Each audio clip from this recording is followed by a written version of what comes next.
講到港姐嗰陣係香港娛樂圈一道亮麗嘅風景線，無數女神由呢度起步，行向星光大道。李嘉欣、蔡少芬、佘詩曼，邊個唔係靚到令人心郁郁，演技又令人讚賞？比起之下，香港先生就顯得有啲黯然失色。你話呢個 TVB 係咪真係太過偏心呢？港姐個個都受重視，女主位任揀，但香港先生呢？就算佢哋顏值爆燈、身材健碩、演技又在線，偏偏就係攞唔到幾多上位機會。你話呢個係咪好激氣？香港先生呢個比賽講起嚟真係命途多舛，佢比港姐遲出道唔講，中間仲一度停辦，簡直好似娛樂圈入面嘅灰姑娘。不過呢，就算係咁，依然係有好多型男脫穎而出，成為大家心目中嘅遺珠。今日阿珍就同大家盤點下嗰啲又有顏值又有身材又有演技，卻偏偏不受 TVB 待見嘅香港先生們，順便睇下佢哋嘅近況點樣。高君賢2005年首屆香港先生冠軍，1984年出世，7歲隨家人移民加拿大多倫多，畢業於約克大學工商管理系，擁有演奏級鋼琴水平，精通粵、英、國、法4門語言，係實打實嘅高顏值學霸。2003年拎咗多倫多陽光男孩選舉冠軍，2004年返港做模特兒，2005年參選首屆香港先生，斬獲瀟灑組冠軍同埋總冠軍，成為史上首位港男。出道初期被 TVB 列為力捧新人，入行後首部劇演出《肥田食事》蔣文俊，後續喺舞動全城搭檔徐子珊演情侶，可惜因演技生澀拍幕後大爺時，頻頻 NG 得罪監製李添勝。此後資源一落千丈，最高都係做男2號，多數時候係法證先鋒系列入面，跟住 Madam Meg 嘅探員 Wilson 莫正康呢類配角，戲份唔多但表現亮眼。2014年約滿離巢北上發展，參演多部內地劇集站穩腳跟，收入遠超 TVB 時期。2020年受樂易玲邀請回巢，憑法證先鋒4反派張世熙提名飛躍進步男藝員，如今以部頭約形式同 TVB 合作，同時喺深圳經營酒吧做直播。2023年同圈外女友結婚，仲升呢做爸爸，家庭事業平穩，雖然未到大紅大紫，但日子都過得好滋潤。黃長興2005年香港先生亞軍，原名黃長興，1978年出世，法籍華裔，自幼喺法國長大，主修國際營銷專業，畢業後曾任職國泰航空地勤。2004年返港發展，喺童裝品牌擔任市場拓展主任，本來同娛樂圈無關。2005年被同事慫恿參選香港先生，拎咗健力組亞軍同埋最突出表現組別大獎。賽後順利簽約 TVB， 佢自帶混血氣質，常演出外籍人士、警察同反派角色。古靈偵探系列入面嘅法醫 Pierre 專業又型仔，圈粉唔少。出道2年便提名萬千星輝飛躍進步男藝員，並闖入4強。可惜 TVB 始終無俾過男主劇本，佢演咗10幾年都係萬年配角，期間2次改名轉運都未有迎嚟事業爆發。2023年正式離巢，結束同 TVB 長達18年嘅賓主關係。如今佢一邊北上直播帶貨，同幾位前 TVB 小生組成好犀利男團拍短視頻，一邊經營自家法國餐廳，私下已經係3個細路嘅老豆，家庭同事業平衡得當。雖然未躋身一線，但日子過得好踏實自在。陳志健2006年香港先生亞軍，比起 TVB 演員，陳志健更出圈嘅標籤係明星私人健身教練。好少人知道呢位健身達人係港男選美出身。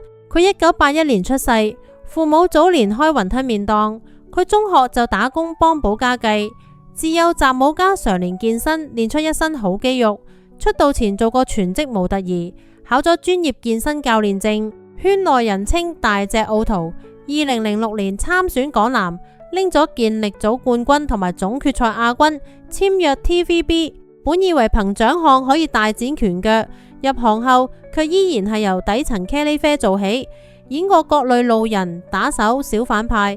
頭幾年連完整長台詞都好少，直到人心解碼戴子豪，拳王戴梓力、城寨英雄馮春美呢啲角色先慢慢俾觀眾記住，但10幾年始終卡喺配角位，從來未攞過男主劇本。因 TVB 薪水唔高，佢長期兼職健身教練，係黃宗澤、張兆輝等藝人嘅私教，副業收入反而更穩定。近年佢北上拍過唔少內地網劇，因妻子患上罕見免疫系統疾病，公開籌款引發關注。如今重心放喺家庭同健身事業，間中接拍影視劇，幕前曝光率越來越低，日子過得踏實安穩。袁偉豪2007年香港先生冠軍，作為香港先生入面發展最好嘅一位，袁偉豪嘅入行路格外曲折。佢1981年出世，父親係警察，10幾歲憑維他奶廣告出圈，演過《新古惑仔之少年激鬥篇》，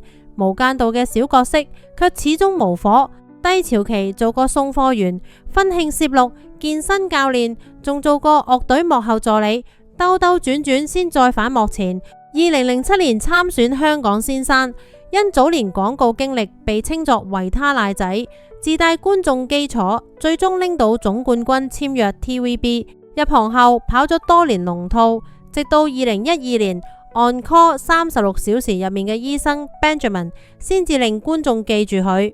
後續憑城寨英雄段迎風拎到最受歡迎電視男角色，使徒行者2嘅天堂哥徐天堂更加係爆火出圈。佢一路坐穩一線小生位置，斬獲馬來西亞、新加坡雙料視帝，係港男出道藝人入面嘅獨一份。如今依然係 TVB 主力小生，參演法證先鋒、反黑英雄等重頭劇。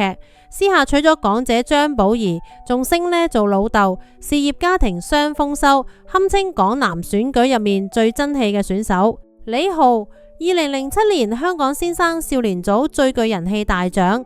歷屆香港先生入面，李豪算得上星途最平淡嘅選手之一。佢1989年出世，屋企做實業，家底殷實，係低調富二代。當年純粹係因為好奇入行。2007年18歲嘅佢，憑清爽少年感參選，拎到少年組最具人氣大獎，係當年少年組呼聲最高嘅選手。賽後入讀 TVB 第22期藝員訓練班，正式出道。入行後發展始終唔順，因外形秀氣、語調偏柔，常被安排太監、路人跟班呢類邊緣角色。東西攻略太監小六，幕後玩家職場小職員，大多只有2-3句台詞，連完整人物線都冇。佢戲份最重嘅角色係《愛回家》第2輯嘅許東豪阿豪，設定係愛咖啡、愛天文嘅木訥宅男，同馬子尼係官配 CP。佢以為熬出頭，特登簽咗7年長約，點知劇組班底大換血後，角色被邊緣化。後續開心速遞都只係演單元閒角。2022年佢約滿離巢，結束15年 TVB 茄喱啡生涯。如今主力喺內地發展，開直播傾港圈舊事，間中接拍網絡短劇，收入比喺 TVB 時更高，卻始終無等到真正出圈嘅機會。羅天宇2008年香港先生少年組冠軍，港男出身嘅藝人入面，羅天宇係典型嘅話題度比作品出圈，富二代頭銜加緋聞體質。討論到常年蓋國角色，佢1987年出世，母親經商炒樓市，家底豐厚，繼父係前 TVB 小生胡月山，細佬胡對後來都入咗行。佢早年喺澳洲讀書，返港後參選港男。2008年憑陽光外形拎到少年組冠軍，簽約 TVB。入行後無享受到任何特權，同普通新人一樣，由龍套做起，潛行追擊、CIB 探員、真相法庭路人，大多連名都冇，混咗幾年都冇記憶點。直到2012年《愛回家》飾演馬子仁成功入屋，演出機會先逐漸增多。後續憑跳躍生命線提名最佳男配角。2020年喺香港愛情故事首次擔正男主，事業穩步上升。比起演藝路，佢嘅感情生活更受關注，有女神收割機之稱。九雲慧、湯洛雯等都曾係佢嘅緋聞女友。如今佢依然係 TVB 力捧男配。2025年憑金色森林再提最佳男配角，私下合夥開港式小食店。近年同前港姐陳怡德戀情半公開，事業感情雙上升。朱允松2008年香港先生總冠軍，歷屆香港先生冠軍入面，最佛系、最唔按套路出牌嘅就係朱允松，拎咗總冠軍卻根本唔想入娛樂圈，堪稱選美圈嘅一股清流。佢係美籍華裔，細個喺美國內華達州長大，係耶穌基督後期聖徒教會嘅教友。參賽前已經做咗2年全職傳教士，跑遍當地社區傳教，亦練出咗大方自信嘅談吐同埋穩重大氣嘅氣場。佢外形條件十分出眾，笑容陽光治愈，配上深邃電眼同常年運動練出嘅健碩肌肉，再加一口流利地道嘅英語，喺一眾選手入面格外扎眼。2008年佢返香港探親，被朋友慫恿報名參選。舞台上體能展示同埋即興問答都從容不迫，全程毫無爭議，拎到當屆總冠軍。當時 TVB 主動向佢拋橄欖枝，唔少媒體亦預測佢會行混血小生路線。點知比賽結束後，佢既無簽約，亦無留港發展，轉頭就返咗美國，回歸原本嘅生活軌跡，幾乎無點踏足娛樂圈。呢啲年佢幾乎無正式拍過任何影視劇，只係間中受品牌邀請返港參加時尚活動同商業晚宴，露面次數屈指可數。好多後生觀眾甚至未聽過佢嘅名。佢本人格外低調，好少接受採訪，亦唔常公開社交賬號，更似係嚟選美舞台體驗一番。拎完榮譽就瀟灑走人，半點都唔貪戀娛樂圈嘅名氣同流量。陳偉雄2009年香港先生少年組冠軍，要講歷屆港男入面最無存在感嘅小透明，陳偉雄絕對榜上有名。入行10幾年，能令觀眾叫得出名嘅角色一隻手都數得過嚟。佢1990年出生喺香港，外祖母係英國人，但有1/4混血血統，五官立體清秀。學生時代就係學校入面嘅風雲帥哥。2009年啱啱滿19歲嘅佢，抱住湊熱鬧嘅心態報名香港先生選舉，憑住乾淨清爽嘅少年感拎到少年組冠軍，之後順理成章進入 TVB 藝員訓練班，正式踏進演藝圈。啱啱入行嗰幾年，佢演嘅全係邊邊角角嘅茄喱啡。點解阿 Sir 係阿 Sir 入面嘅反叛少年蔣俊？算係佢為數不多有完整角色名，仲能令觀眾留下印象嘅戲份。剩下嘅大多係法證先鋒3入面嘅路人，On Call 36小時入面嘅實習醫生，以及各類劇集入面嘅警員、學生，出場幾秒就下線，連幾句完整台詞都揾唔到。熬咗10幾年，始終睇唔到上位希望，佢最終約滿離巢，徹底淡出幕前。近年有消息傳出，佢重新同 TVB 簽約，但無再做演員，而係轉到幕後部門工作，由台前藝人轉為製作團隊嘅一員。比起其他離巢後北上拍戲、直播撈金嘅同行，佢嘅轉型格外低調，幾乎無公開消息，亦好少再登上娛樂版面，徹底從觀眾視野入面淡出，成為港男選舉入面無激起幾多水花嘅邊緣人物。許家傑2009年香港先生冠軍兼最上鏡先生，拎咗雙料港男冠軍，卻跑咗10年反派茄喱啡，最後靠一個送水工人角色翻身。許家傑嘅星途走得格外曲折。佢1983年出生喺香港，外形硬朗周正，身材結實挺拔。2009年參加香港先生選舉，一口氣拎到總冠軍同最上鏡先生2項大獎。啱啱出道就被媒體稱作潛力小生，唔少人都睇好佢能熬出頭。點知正式簽約 TVB 之後，佢嘅發展完全偏離預期。因為長相偏成熟硬朗，監製們總係俾安排惡霸、渣男、古惑仔呢類反派角色，一係就出場就領飯盒嘅小配角，演咗7-8年都冇乜觀眾緣，妥妥嘅圈內小透明。直到2017年《愛回家之開心速遞》開播，佢飾演嘅宋水輝老實寒厚，同大小姐嘅反差 CP 意外爆火，圈咗一大批忠實 CP 粉，佢先至總算有咗知名度。行喺街上都能被觀眾叫得出角色名。可惜爆火之後 TVB 都冇俾幾多黃金檔男主資源，佢嘅主力工作依然係拍攝處境劇，冇攞到乜重磅劇集嘅核心角色。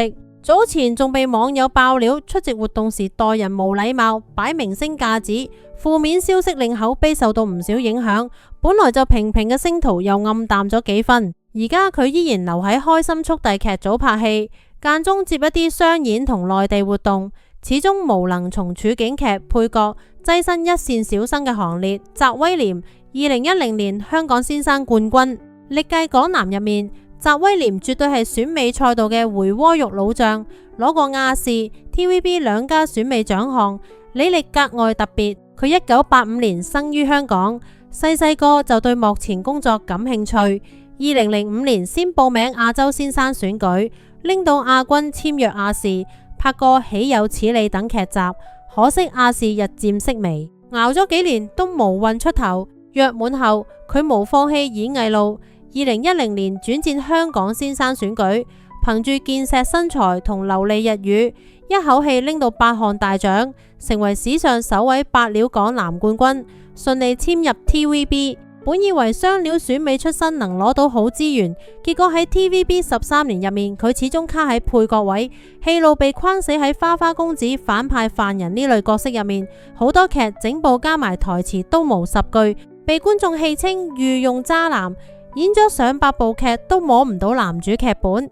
2024年佢約滿離巢，轉型做起清酒批發生意，親自跑餐廳送貨托客，同時以自由身接拍邵氏劇集，間中亦做活動司儀，搞音樂直播。佢至今保持單身，行事隨性自在，冇將自己局限喺演員賽道，生意同演藝兩頭兼顧，日子過得比喺 TVB 時自由多咗。李俊強2011年香港先生總冠軍。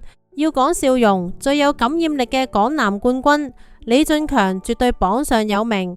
陽光大男孩嘅氣質，當年圈咗唔少女觀眾粉。佢1987年生於香港，7歲就跟住家人移民加拿大。2011年仲喺度讀緊大學時返港探親，被朋友慫恿住報咗香港先生選舉。比賽入面，佢憑住燦爛笑容同健碩身形，拎到全場最高嘅318票，同時斬獲總冠軍同埋最佳台型獎，成為雙料港男。當時仲被媒體稱作翻版池珍熙。奪冠後，佢先返加拿大，完成剩餘學業，之後先正式簽約 TVB 入讀藝員訓練班。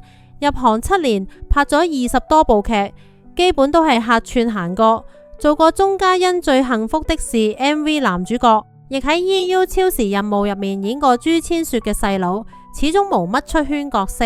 2018年佢約滿離巢，徹底返加拿大定居，轉型做起自媒體 KOL， 拍生活短視頻，接網絡代言，間中亦做直播帶貨。佢感情路唔算順，有過幾段短暫戀情，仲有過半年閃婚閃離嘅經歷。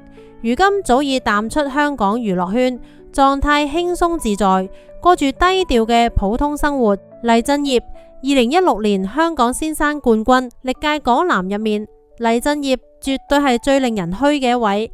明明手握力捧劇本，卻親手將前途搞得稀碎。佢1986年生於香港，外形硬朗，神似古天樂。2009年就加入 TVB 藝員訓練班，跑咗幾年，龍套始終無起色，乾脆離巢回爐。2016年重新參選香港先生，拎到總冠軍。當時佢靠住顧家愛妻嘅人切圈粉，亦順利獲得 TVB 力捧，資源一路睇漲。回巢後，佢喺機場特警入面攞到重要角色，原定仲有多部劇集嘅邀約，眼見就要躋身一線小生。點知2020年佢被爆出喺妻子懷孕期間，同小花朱自然喺車廂幽會偷情，苦心經營嘅愛妻人設徹底崩潰，公眾形象全面破產。事件後佢被 TVB 雪藏4年，合約到期後正式離巢。